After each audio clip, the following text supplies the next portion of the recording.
Hello friends, hello neighbors, welcome back. Thank you so much for joining me today. This is JT, welcome to my channel, Moto Knives and Guns by JT. I am going to give you some updates from the last video that I made. I had a giveaway going on. Actually, I still do, so stay tuned. So the people that won the lanyards for their knives, like to say thank you and congratulations to Rebecca Gersten. She won this lanyard for her Desert Warrior. And Mac of Kilsith, who has a mini grip, and I made this cool Cobra style lanyard for that. And I also have this one. This one is going to be for Richer Knives.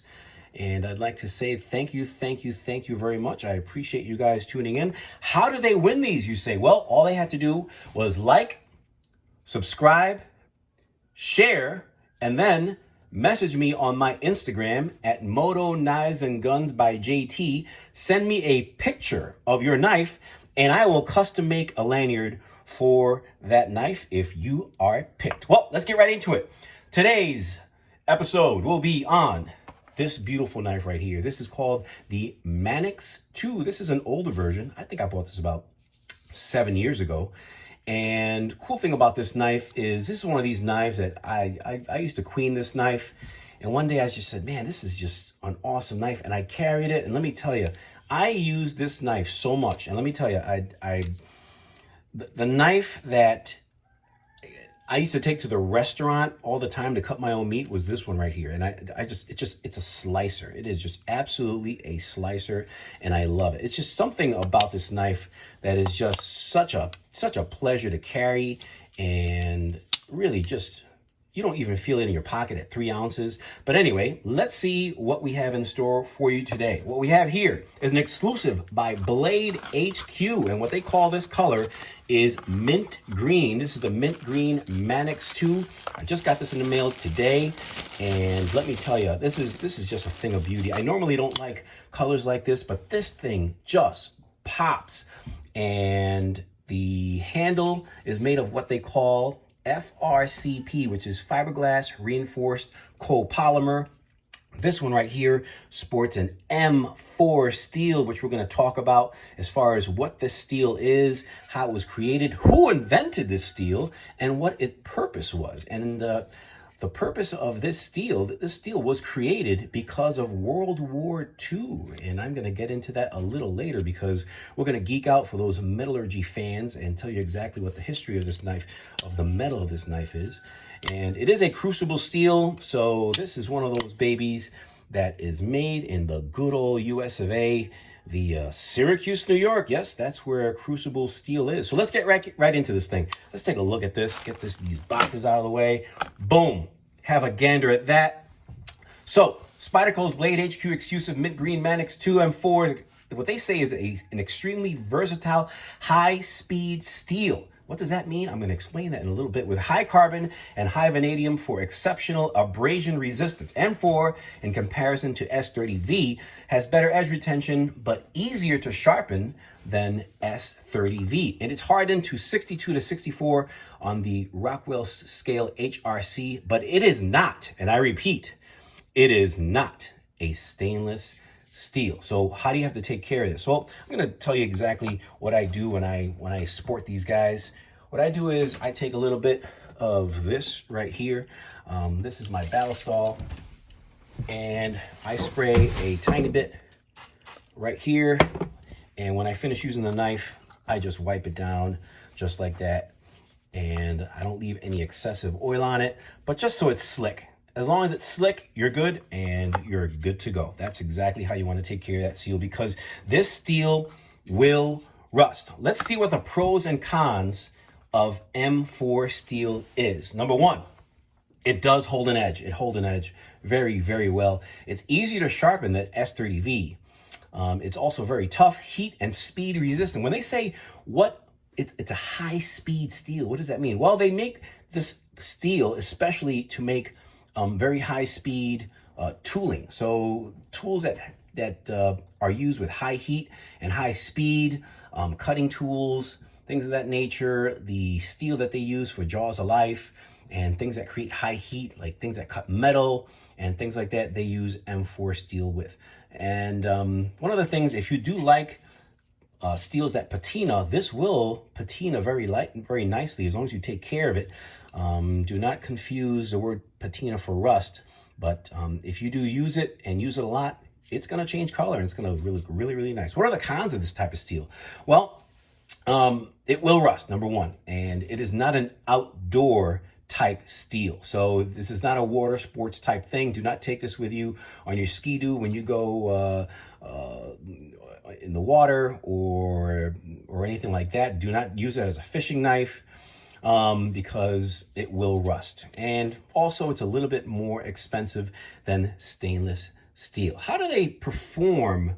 One thing about the Rockwell test is I've always been curious on how they grade these things. I mean, what makes it, what puts it on a scale of 54 minus versus 64? What they do is the Rockwell scale test.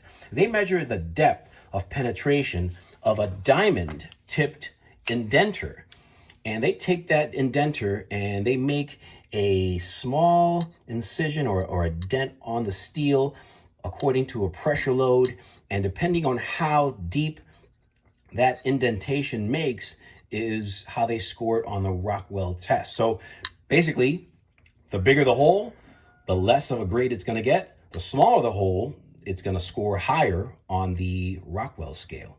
How does it compare to VG10? Because VG10, if you guys are Spyderco fans, know that that's their pretty much status quo with steel. Well, VG10 RS value is about 60 to 61. It is more rust resistant and can make a great steel for food prep because you can put a wicked edge on VG10. It's also cheaper because it's made much easier because the tooling doesn't have to work as hard. And also it's made in Japan versus Crucible steel, which is made in the USA. The composition of M4 steel is 1.5 carbon, 4% chromium, 1% molybdenum. I'm going to explain what that is in a little bit. And also 8% tungsten. The person who is responsible for inventing or creating this steel, his name was Mr. James R. Gill, and he was a metallurgist back in the 1920s and 30s.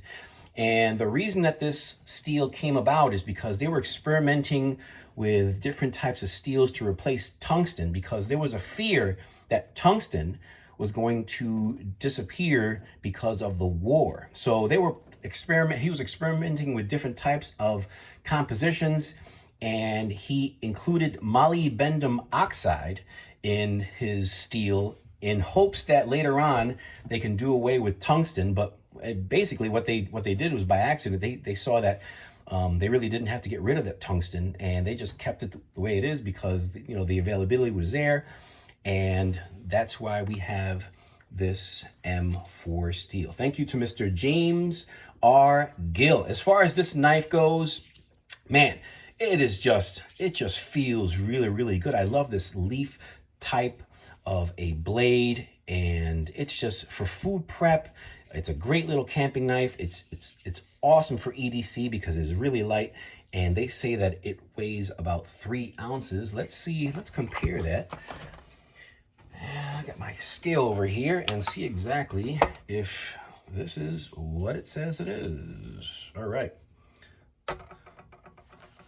They say it's 3 ounces, and this one right here is at my scale about 2.9 ounces. Let's see what my old one is. This one does have a lanyard that I made, but let's see if I can just pick it up here and see if that doesn't interfere. This one says 3 ounces. I don't know if I'm changing that a little bit, but they're about right. So how did this knife come about as far as its transition into this awesome knife? Well, I'm going to tell you. I'm going to pull out this knife right here that I picked up, and this is basically the original type of design that Spyderco had this knife. This is in G10, and it's also an S110V, but basically the Manix first started out as a G10 knife with a full liner, and it weighed about 5 ounces, and as time went on, They wanted something that was a little lighter. It was intended first for a heavy duty, heavy use knife, and people loved it so much but wanted something a little lighter for everyday carry, and that's how they came about with the Manix 2. So this was the first version they called just the Manix, and then eventually it turned into the Manix 2 once they used these FRCP scales, and they also toned it down as far as the size of it by about 10%. But this is a Blade HQ Exclusive, and I just had to pick this guy up, man. But just look at that color. I know it's not probably going to be for everyone, but this mint green is just something that pops. And let's showcase this guy right there for you to look at. Just awesome. Let's put this guy over here, and let's not leave the G10 version out and showcase that right there. So what do you guys think? Is this something that you might want to add to your collection? Is this something that, do you like the color? Do you not? Do you think you can rock something like that? Is this what they would call, quote unquote, a girl's knife because of the color? I don't know. I just love this mint green type, and you know, especially right in time for St. Patrick's Day, I think it's a really nice add to your collection. Well, I want to say thanks very much. Please, please, please hit that bell for notifications, subscribe. Once again, congratulations to those that won the lanyard. I'm not done with the giveaway. All you have to do is like, subscribe, share, and then take a picture of your knife, send it to me via Instagram. Let me know that you've done all those things, and I will put you in for the random winning of one of these lanyards. Thank you so much for tuning in. I appreciate you guys so much. This is JT signing off. Have a good day.